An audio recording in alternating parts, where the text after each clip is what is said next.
Hey guys, thanks so much for checking out my show. I really appreciate it. Please click to subscribe. I'm in Utah right now. I'm at Utah Valley University where Charlie Kirk was assassinated. This is actually the spot right behind me. You can see that American flag. Charlie Kirk was standing right under the flag when he was shot.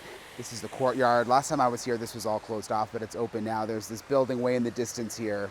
The shooter, Tyler Robinson, was standing up on top of that building when he shot Charlie Kirk, according to law enforcement. There have been so many different theories about what happened. People who do not believe the official story that law enforcement has put out.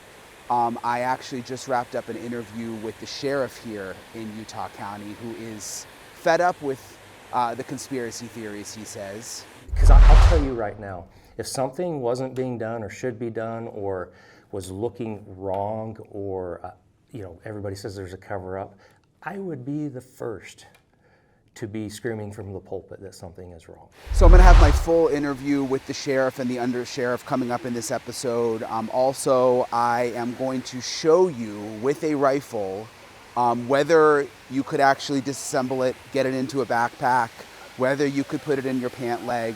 I'm going to go through all of that. I have someone, a gun expert, walking me through all of that. And then also getting into Tyler Robinson's court case, an interesting new filing where they are asking for him to wear plain clothes in court. And they actually cited Brian Koberger in that filing. I'm going to go over all of it in this edition of Brian Enton Investigates. Hey guys, so you probably know, if you look on anywhere on social media, on YouTube, there are so many different theories floating around about what happened here in Utah and the Charlie Kirk assassination. The surveillance video, first of all, there's the video that shows the suspect, Tyler Robinson, walking here to the university where he's clearly limping, and law enforcement says he had a rifle in his pant leg, which again, I'm going to show you in a second what that would look like. That seems sort of undisputed. But in terms of other pictures and videos, there's questions about whether he would be able to get the rifle inside his backpack, even if it was disassembled. And in these photos from the stairwell, questions about where is the rifle, if it wouldn't fit in the backpack, was he able to pre-plant it? Was he somehow hiding it still in his pant leg, but trying to go up the stairs? There's a lot of questions on that front. And then also the surveillance video that shows him leaving, questions about whether he has the rifle with him. And you're going to hear again my interview with the sheriff in a second, and he says that he definitely does have the rifle with him, even though the surveillance video is a little bit blurry. So he's going to explain his reasoning on that. But first of all, I went to a gun shop here near the university, and I wanted to understand, I'm not a big gun person. Like, I have nothing against guns. I just didn't really grow up with them. I grew up in the city in South Florida. So I'm kind of just like an idiot when it comes to guns. I wish I knew more. But I went to this local gun shop to have the owner there explain to me, if you could actually get the rifle in your pant leg, and then also what it would take to actually disassemble the rifle. Could you fit it into a backpack? Take a look at this. So this is with the scope. With the scope on. I could do the other one with it off. Okay, there you go. And then can you walk? So, as I bend my knee, this pops forward a little bit, but there you go. Okay, and that's with the scope. Yeah.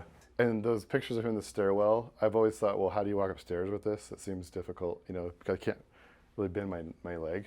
So you kind of have to do a weird step up, Do you mind just disassembling it one more time sure. and just showing us? So front action screw here. Is that a special tool you would need? Just an Allen wrench. Okay, just an Allen wrench. Get it any hardware store. Again, this is for this rifle. The Mauser he shot is a slight difference, but it's essentially the same thing. So. Okay, and then show me how. So it still would not fit. This is as small as you could get it. This gun, yes. Yeah. And that gun's very similar. Yeah. Okay. But even when he was leaving, even though the video is not clear, he's not carrying a bit. I think we would see if he was carrying the full gun, right? So what do you think? Do you think he disassembled it quickly? I don't know. You can do that like I did it right there in 15 seconds or something. It's not hard. I do think he'd be very stressed out. He'd want to get out of there more than anything. I mean, you're probably not taking a lot of time to do anything but get away, in my estimation. It just seems unlikely. Like, again, that video is extremely poor resolution, so we're speculating here quite a bit. But it seems like this is an awfully big thing to have in a backpack. It probably, as said, was found in a towel. Wrapping up in a towel, it could be 1,000 things. I appreciate Jim Cannon at Next Shot Precision for allowing me in, for giving me that explanation. I also met with the Utah County Sheriff and Undersheriff. This is obviously Utah County where this happened. They've heard all sorts of conspiracy theories. They said people come up to them on the street asking them about theories, and I wanted to get them on the record, ask them some questions about some of these things, and sort of just check in with them. I had interviewed them a couple of days after the shooting. Here's my interview with the sheriff and undersheriff. One thing that I've noticed, honestly, pretty much everywhere we go and tell people while we're here, there are so many conspiracy theories about the shooting. And it doesn't just come up once in a while, it comes up a lot. Like, we really don't think that that's what happened. People don't believe that Tyler Robinson is, the assassin. What do you say to people? Honestly, I don't. I think when people get so far down the road in conspiracy, there's not a lot you can say to them. I think, unfortunately, as our society is today, we're kind of a little bit programmed that way, that the simple answer can't be the truth. It always has to be something complex. And for a lot of people, to even wrap their mind around that it's as simple as somebody drove up here from, another city in Utah and assassinated Charlie Kirk, it's just, well, it can't be that. That's just too simple. There's got to be more to it than that. Yeah, I think too, people don't trust the FBI or the feds a lot of the time, which is why I wanted to talk to you guys, because you're local. I think people trust the locals more. You're in the loop, obviously. I mean, if there was something strange, you would know about it, right? We would. Yeah. And there's nothing hidden in this case. There's nothing crazy that's hidden deep. It's a homicide case in the state of Utah, in Utah County. And just like any investigation our people do, there's certain things that we're going to hold close to the vest. But I mean, really, everybody is pretty much aware of what happened. It happened right in front of a lot of people, and there's just not. I don't know why they go down the rabbit hole that far, but nothing's hidden. There's going to be a trial coming up, and that may be in 2, 3, 4 years. Everything will be brought to light, but. Yeah, I don't know. It's just funny how all these conspiracy theories start. Where do they start from? Well, and as you look at some of them, I mean, they're not even. So I'll give you a scenario. I don't know. It was actually, I think, the first time we met you guys. We went over. They had the truck rally going on, and there was a woman standing there with a sign, and she was pretty proud of her sign, and she walked up to me, and it said something to the effect of the deep state killed Charlie Kirk. She says, "Hey, Sheriff, what do you think of my sign?" And she was pretty proud of it, like I said. And I said, honestly, I don't agree with your sign. I'm like, I guess to a certain level, could the deep state have had something to do with radicalizing or getting somebody so far down a certain path that they felt their option was to come and kill somebody? That's possible, but was it organized by them and they did this? No. There's nothing that supports that. But on the other end of it, if you really do believe there's a deep state, what's their goal? Their goal is to disrupt the government. And so if they can get you as a citizen to not believe your elected sheriff who's standing right in front of you and you've not asked me once what I think, knowing I've been involved in this from the start, well, they're doing a good job, because they're causing that divide. And it doesn't matter whether you're right or left, the divide is the outcome. They don't want you to trust us, and they're being successful in that. And it's not a good place to be as Americans. Do people come up to you with questions? They do, yeah. They do. And You know, what I tell them, and, you know, Under Sheriff Buffton, he's exactly right. As this investigations went on, it's everything that's done in this investigation leads up to the prosecution, and the prosecution's every bit as important, because if not, then the investigation was meaningless. So, you know, we can't just talk about everything, because there's a court case that has to go on. And everybody expects transparency. This is the world we live in, right? We want to know it. We want to know it now. We want it all. And if you don't give it to us, then you're not telling the truth. Well, that's unfortunately in the criminal justice system, that's not quite how it works. You know, in the court of public opinion, it's pretty easy to convict somebody without any evidence. Well, we can't. We don't operate that way, and you wouldn't want us operating that way if it were you. We have to prove our case. So that's where our priority is. For me, being the elected sheriff, it's been very important for me to be involved in this case, to be able to, because I'll tell you right now, if something wasn't being done or should be done or was looking wrong, or you know, everybody says there's a cover-up, I would be the first to be screaming from the pulpit that something is wrong here. It's important to me that this is done right, that it's done the right way, and that we get a successful prosecution. One question that we've gotten a lot is people don't understand how the firearm got there, and then, you know, because you see the pictures of him in the stairwell, but you don't see the gun, and they don't understand, like, it wouldn't fit in the backpack, and there's still a lot of questions regarding that. Yeah. Are you able to say anything? Well, most of anything I say, I want to stick to what the actual charging document actually says. And if you go back and you read that charging document, there is quite a bit in there. But when he's walking up to that roof, there is definitely a way he is walking that you can see that gun is being concealed. Yeah, that part seems pretty clear, but it's more when he's in the stairwell. Did he plant the gun ahead of time? Because you don't see him holding the gun in those pictures, and then it's kind of hard to understand what's happening with the gun when he's leaving in that surveillance video, because it's kind of grainy. It is grainy, and it is what it is, right? And I've heard all sorts of things on that. You know, he has a gun, he doesn't have a gun. I think some of it is you're going to believe what you want to believe, but if you watch that video, he is carrying a gun, and when he drops off that building, he does drop something. You see him pick it back up, and I can tell you this, you know, when it was our evidence team that found that gun. That was a sheriff's office team that had that crime scene and found that gun in that wooded area.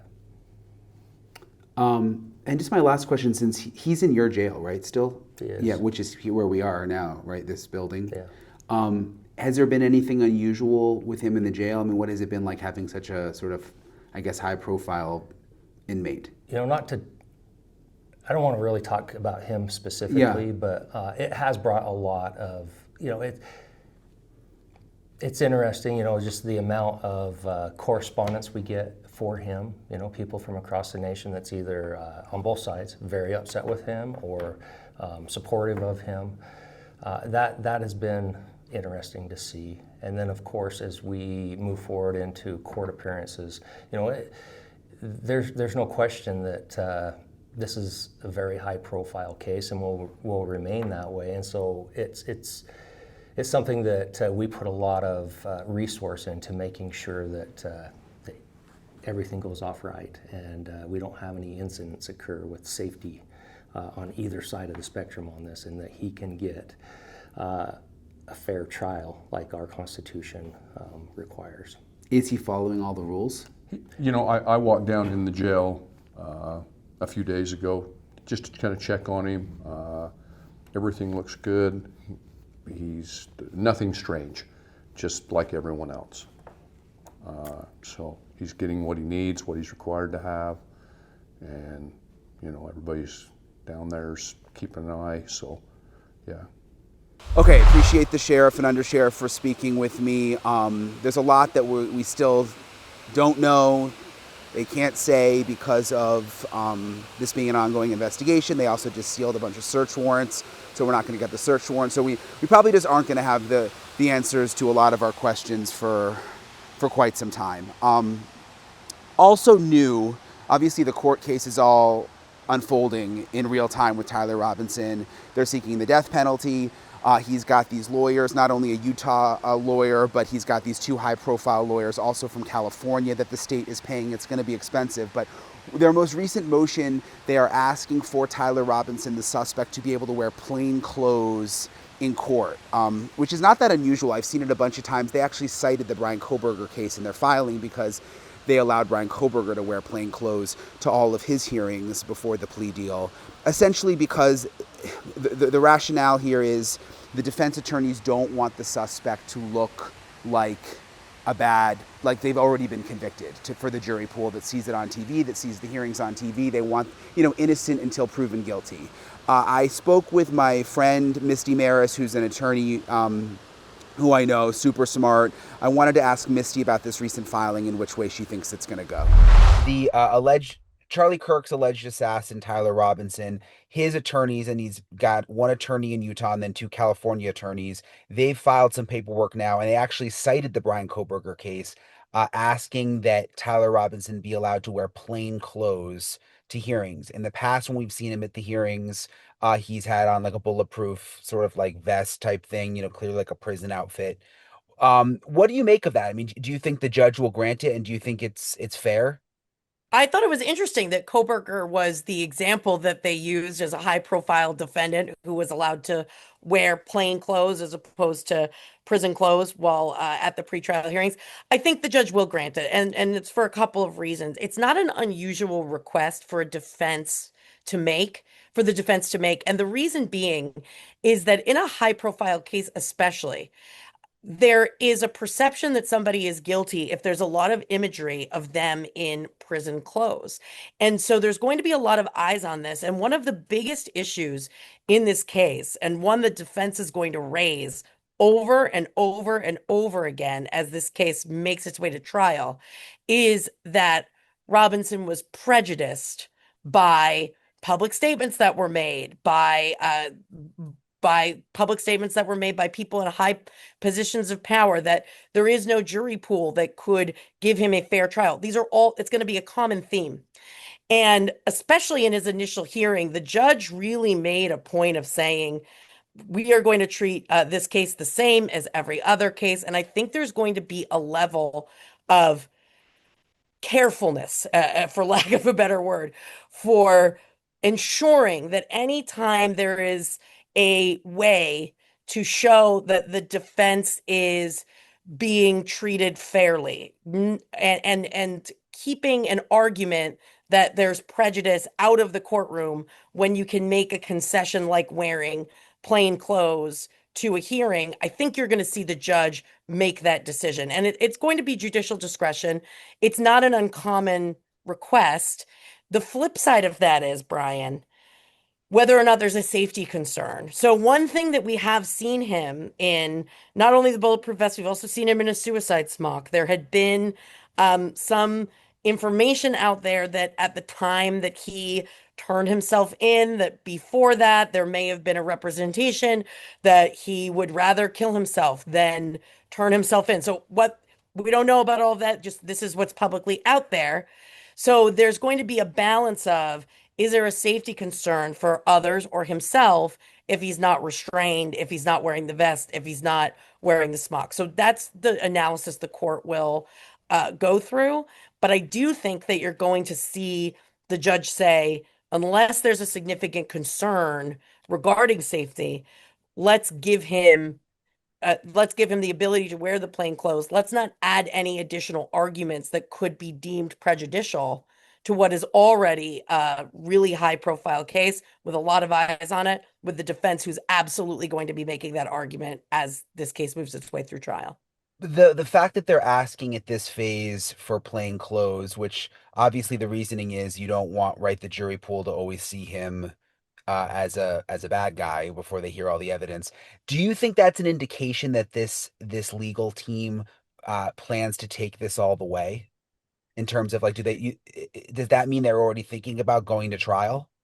Absolutely. And from a defense perspective, you're always thinking about going to trial because certainly there could be off ramps. We don't know if there's been any discussions with prosecutors, but sometimes there are not. There are not discussions of plea deals, or whatever the plea would be isn't worth it. And I also think it's very, very early on here in the case. So if you're a defense lawyer, you're thinking about how everything looks at trial. You're looking at it very globally right from the beginning, because something that happens now and a request or an objection or something that you may raise at these early stages of trial can become very relevant as the case goes on. So I'd say, as a matter of course, any defense attorney is looking at this as a case that will ultimately be in front of a jury right from the very beginning and is proceeding with that in mind. Appreciate Misty for always taking the time to talk with me. It's been interesting being out here in Utah again, talking to students, the Turning Point USA chapter here, Utah Valley University, and also at BYU, which is very close. The chapters have really exploded in growth since the assassination happened. And one of the reasons is because a lot of these college kids were at the Charlie Kirk event and saw it with their own eyes and now feel like they have to do something. And it was just kind of interesting talking with them, getting inside their heads, the trauma that they've been through and how they're dealing with it now, and then how they're trying to take this organization forward. I wanted to play for you some of these interviews that I did with some of the students here. And you're the president? I am, yes. Okay. And you were there at Charlie's event? I was, yeah. Yeah? I was. Were you close or? I was. So with Turning Point's chapters here in the Valley, we partner a lot. So we were helping volunteer at the event. And I was right next to the questioners in line, so I was about 5 feet away from Charlie when he was assassinated. What is it like now for you? I mean, are you still sort of processing it, like just for you personally? Personally, it's been a weird experience because I witnessed him get taken from the earth, but he's all over our social media. So it's like he's still here. It still feels like in that way. But for me personally, it's been a hard experience because, it felt very personal. That attack was a very personal attack on our values, on our morals, and on the things that we believe. So it's been kind of hard to navigate, the grieving process, because this was someone that I looked up to. This is one of my heroes, someone I've been following since I was in middle school. And then also taking on this responsibility of leading this chapter, balancing that has been an interesting experience. And I don't know if I figured it out yet, but we're still going. It is interesting what you said, even on my TikTok and stuff, there's so many videos of him now, more than I saw before, and stuff that I had never seen before. Yeah. So it is kind of interesting, he's gone, but he's in some ways not. Yeah, it is. It can be kind of eerie. There was a video done by Turning Point of the behind the scenes of the event that they recently put out after his memorial. And that was kind of hard to watch because, you were there, and I feel like our brains disassociate ourselves a little bit with trauma.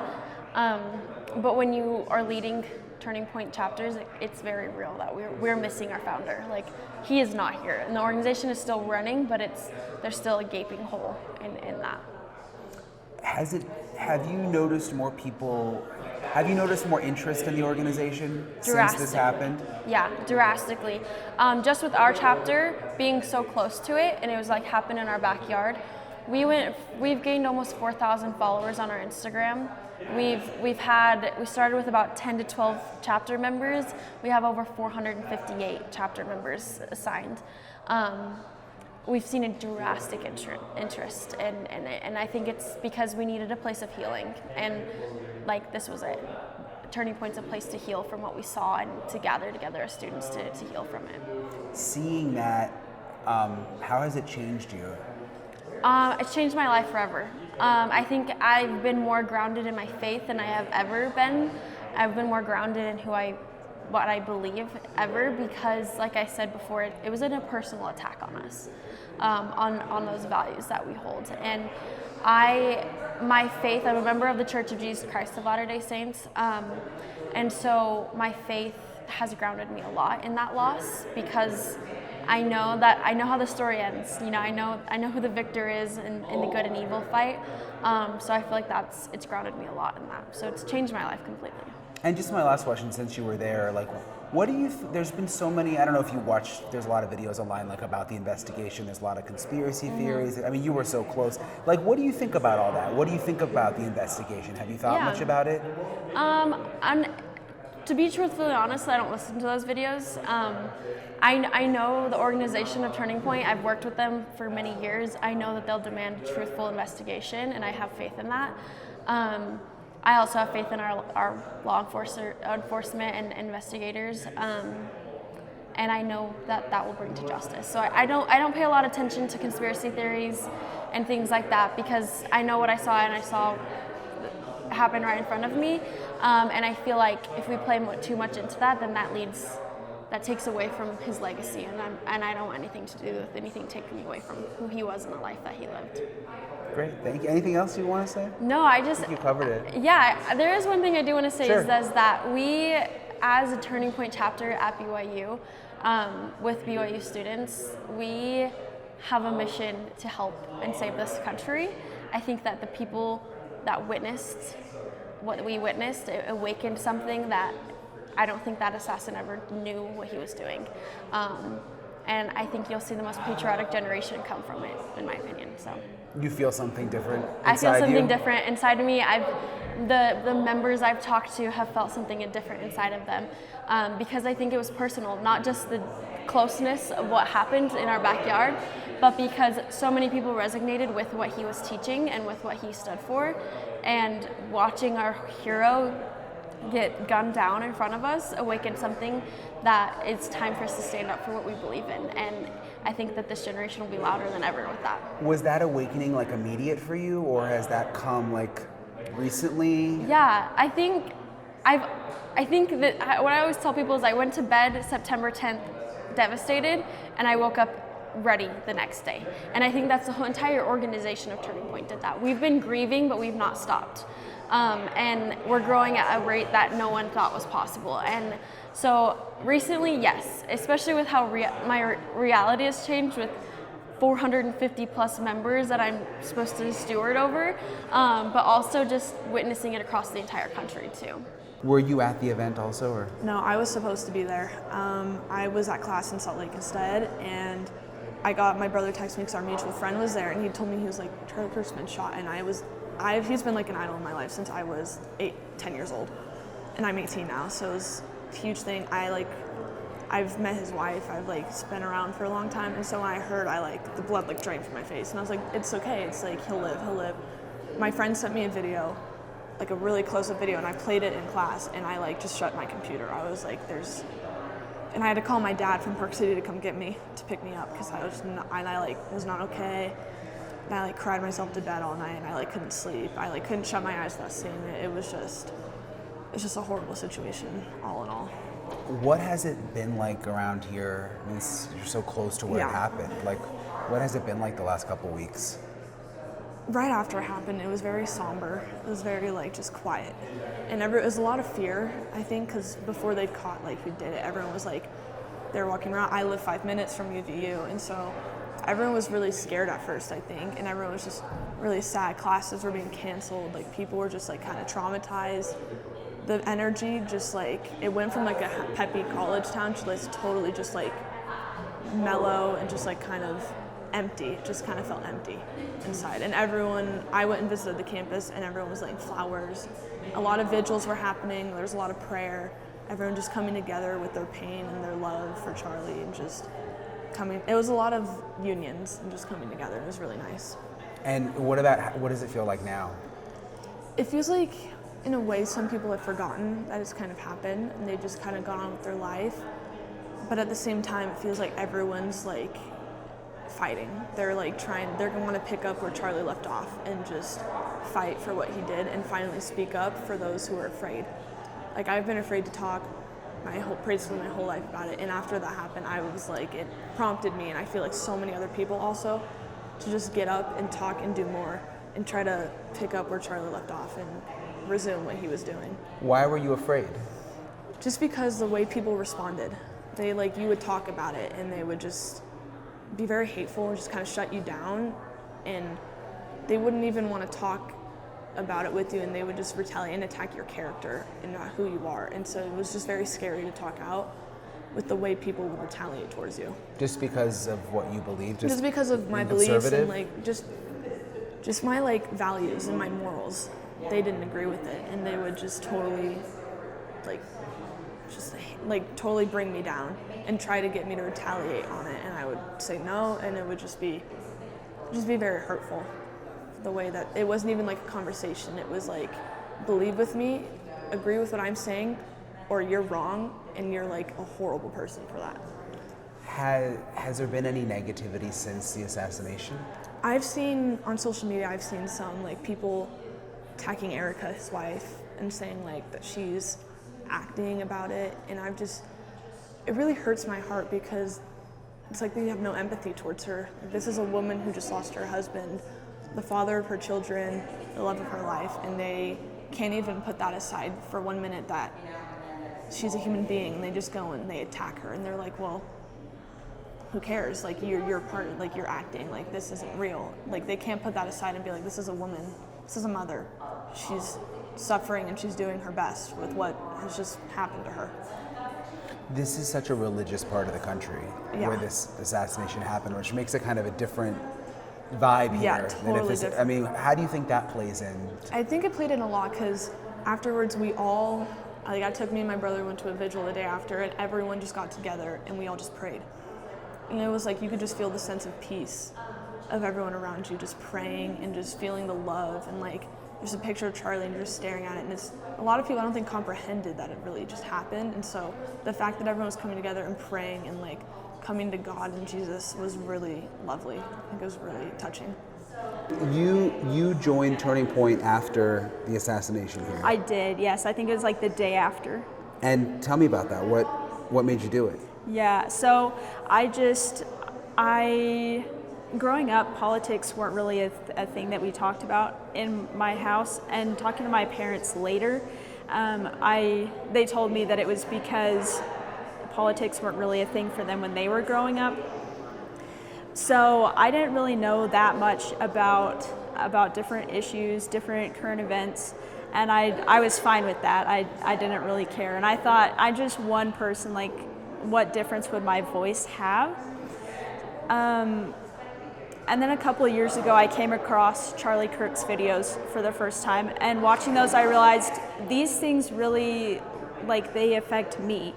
It's not just like, oh, politics are affecting other people. I realized that different things would affect me personally, and so I felt the need to look into these different issues, different policies, get into current events, and so I looked up to Charlie Kirk in the way that he got me into into figuring out like what was going on in the world just in general, and also being able to I realized watching his videos that it's always important to listen to people that you disagree with. That's like one thing that he stood for, was freedom of speech. And so I recognized that it was important to be able to hear and listen to the other side. People that I didn't agree with, their views were still important. But I also realized that Charlie Kirk was just one voice, and I thought one voice can't change anything. But in like the aftermath of the assassination of Charlie, I've realized that one voice can change a lot. And so I want to continue what Charlie Kirk started, standing up for freedom of speech, standing up for different truths, different things that I believe in. I want to let people know what I believe in. And there's a phrase that I've been thinking about recently of a dual loyalty to the defense of truth and unconditional love. So recognizing that that there are certain truths that are set by God, but trying to think of how to say it. There are different truths that are set by God, and people are going to disagree with those. and it's still important that we love them no matter what, unconditionally, but still stand up for those truths. And so I think that's what really impacted me with his assassination, was that someone tried to take away his voice. And so I felt like I wanted to share my voice even more. And I felt like through Turning Point, I would be able to do that. I'd get opportunities such as this to continue what he started and advocate for freedom of speech. Appreciate those students for talking with me. Appreciate you guys for following along. I've got another story that I'm shooting here in Utah. I'm working on my road trip with News Nation coming up, where I'm going to be traveling across the country for some other stories that have to do with politics. So I'll keep you guys posted on everything. I've got some other episodes I'm working on. Again, appreciate you guys for watching. Talk to you guys later.